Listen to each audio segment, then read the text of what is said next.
Be ready. 5, 4, 3, 2, 1, start.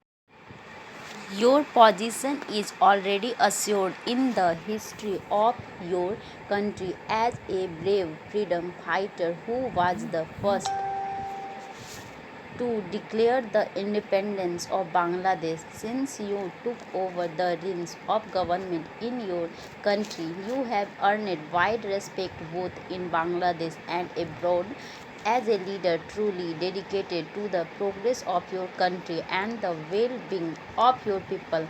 In spite of their vicissitudes, and the relations between our two countries are of a unique character.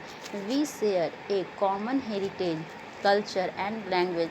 The compulsions of geography determine the interdependence of our two nations. Both countries have a gigantic task before them to bring progress and benefits of independence and modernization to our respective peoples. As non-aligned countries, we share common approaches to foreign policy and the responsibility to cooperate within this group or in the large interests of the world community. The present government of India came to power as a result of a massive popular mandate through an election which has already become a glorious chapter of the contemporary history. Our people have unmistakably demonstrated their faith in democracy and placed on me and my colleagues an obligation to restore and respect their rights and dignity. My government is striving to refashion our economic policy so as to fulfill the expectation that even with freedom restored, the benefits of progress reach all segments of our society and more particularly the rural sectors where most of our people reside. We are equally determined that full protection and indeed enhanced opportunities should be afforded to linguistic and religious minorities and to the backward and weaker sections of our people. In the international relations, we have recognized the need of concentrating on the realization of a new economic order to tackle the immense tasks before us nationally and internationally. We recognize that we must work on the basis of equality, independence, respect for each nation's distinctive personality, and strict non interference in each other's affairs. My government is particularly determined to make a sincere and systematic endeavor to improve relations with our neighbors, for a nation cannot devote its utmost energies to development at home to the exclusion or neglect of peace and progress abroad.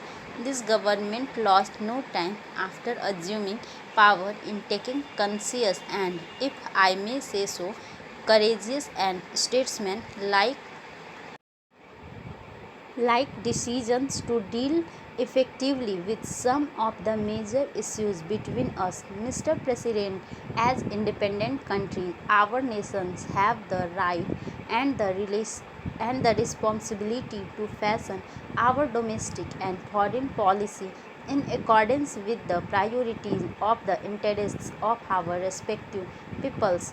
We are fully convinced that we can ease our task in a spirit of good neighborliness and the parallel and complementary demands of our economic development.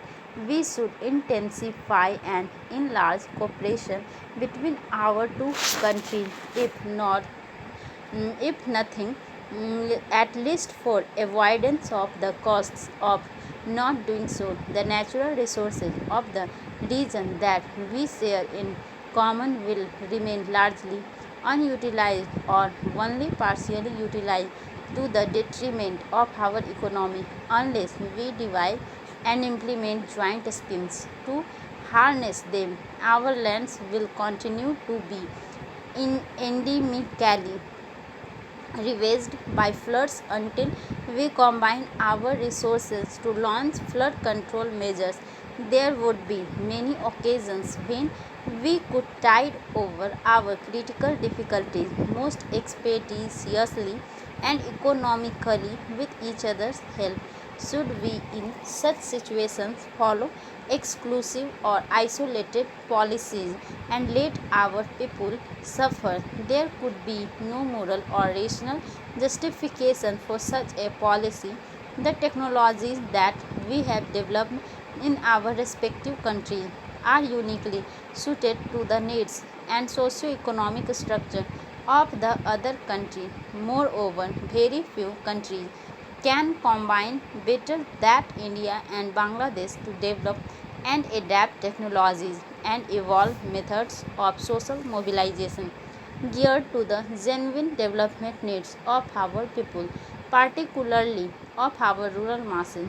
Our subcontinent has been traditionally known for its yearning for peace and its belief in universal brotherhood. Here, the quest for material prerequisites of life has always gone side by side with the desire to serve larger normal purpose.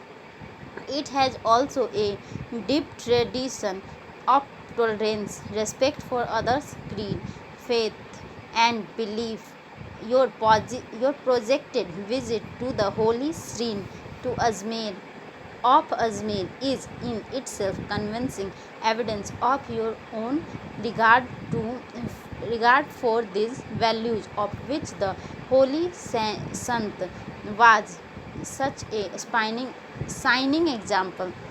These traits of our tradition are highly relevant to the strife-torn and problem-ridden modern world.